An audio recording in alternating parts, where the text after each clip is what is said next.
معاشرے کے لحاظ سے اگر آپ جلدی شادی کرتے ہیں لیکن اسلام کے لحاظ سے آپ کی عمر ٹھیک ہے،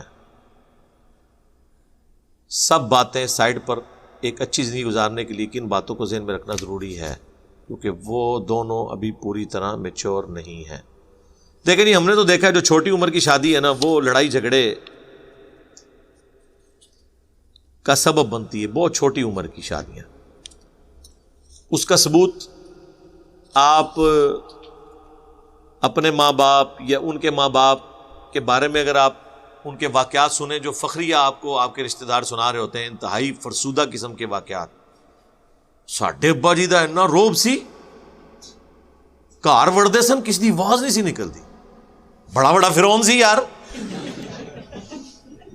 پھر سناتے ہیں جناب وہ ساڈے تائے ہو رہے تھے، بڑے غصے والے سن۔ ایک بار ایک ویاہ تے گئے، اتنے کسی نے گال کی تھی، اس تو بعد اس گھر نہیں وڑے۔ یہ ان کی خوبی ہے، کسی کے غصے گنوانا۔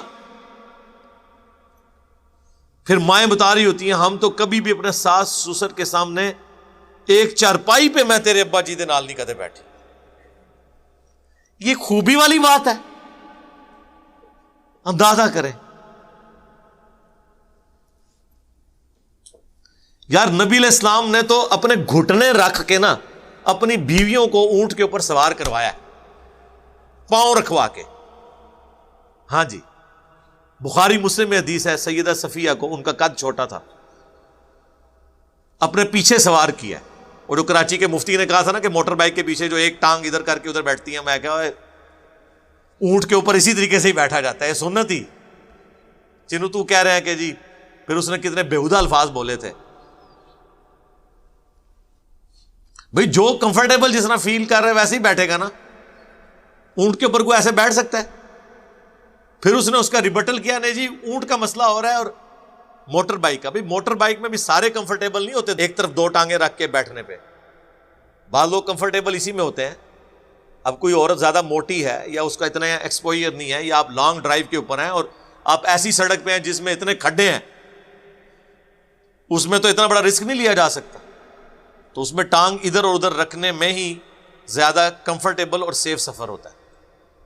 تو اس طرح کی وہ چیزیں، تو میرے بھائی چھوٹی عمر کی شادی میں ہم نے یہ نقصانات دیکھے ہیں۔ باقی آپ کہہ رہے تھے زندگی گزارنے کے لیے اصول، سر اصول صرف ایک ہے، صبر، بس۔ ہاتھی کے پاؤں میں سب کا پاؤں، سب سے بڑا سائز اس کے پاؤں کا ہی ہوتا ہے نا۔ تو ایک ہی اصول ہے، صبر۔ ہر معاملے میں آپ نے صبر کی روش اختیار کرنی، غصہ نہیں کرنا، کیونکہ آپ کی بیویوں نے آپ کے ماں باپ کے مظالم، آپ کے بچوں کی حرکتوں، آپ کے رشتہ داروں کی لمبی زبانوں کا بدلہ ان سے تو نہیں اتارنا، اور بڑی نیک بیوی ہیں جو ان سے نہیں اتار رہی، ورنہ آپ ایک دن سکون کی زندگی نہ گزار سکیں، پھر تو جھگڑے پڑے۔ وہ چپ کر کے سب سے سن کے اینڈ پہ آپ پہ غصہ نکالتی ہیں، تو نکالنے دیں ان کو۔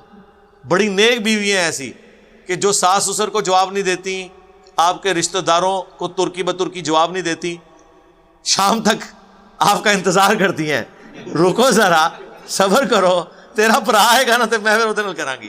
نند کو جواب نہیں دیتی ہیں، اپنے خامند کو جواب دیتی ہیں۔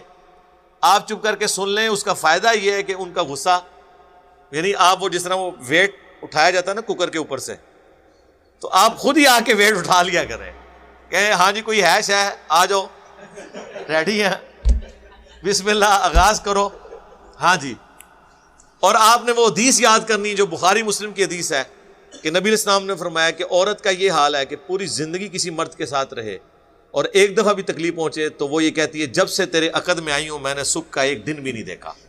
یہ حدیث بخاری میں بھی ہے، مسلم میں بھی، ٹھیک ہے۔ اور نبی علیہ السلام کے ساتھ خود کئی دفعہ ایسا ہو چکا ہے کہ آپ کی بیویوں نے آپ کے ساتھ اس طرح کا ایٹیچیوڈ کیا، اور وہ بخاری مسلم میں نہیں صرف آیا، قرآن میں بھی آیا، حتیٰ کہ طلاق تک نوبت پہنچ گئی۔ سورۃ الاحزاب آپ پڑھ کے دیکھ لیں کہ اگر تم دنیا کا مال چاہتی ہو تو میں تمہیں طلاق دے کے چھوڑ دیتا ہوں، اور اگر اللہ اور اس کا رسول اور آخرت کا گھر چاہتی ہو تو اسی حالت میں ہی میرے محبوب کے ساتھ گزارا کرو صلی اللہ علیہ وآلہ وسلم۔ ظاہر ہے وہ صرف ان کے لیے پیغمبر تو نہیں تھے نا، خاوند بھی تھے، شوہر بھی تھے، ٹھیک ہے، بخاری میں حدیث ہے، نبی اسلام فرمایا عائشہ مجھے پتہ چل جاتا ہے جب تم مجھ سے ناراض ہوتی ہو نا. کہا حضور کیسے؟ فرمایا تم میرا نام چھوڑ دیتی ہو، تم کہتی ہو رب ابراہیم کی قسم. ہاں، رب محمد کی قسم نہیں کہتی ہے اس وقت. تو حضرت عائشہ نے کہا یا رسول اللہ ایسا ہی ہے، لیکن میں صرف زبان سے چھوڑتی ہوں، دل سے نہیں چھوڑتی.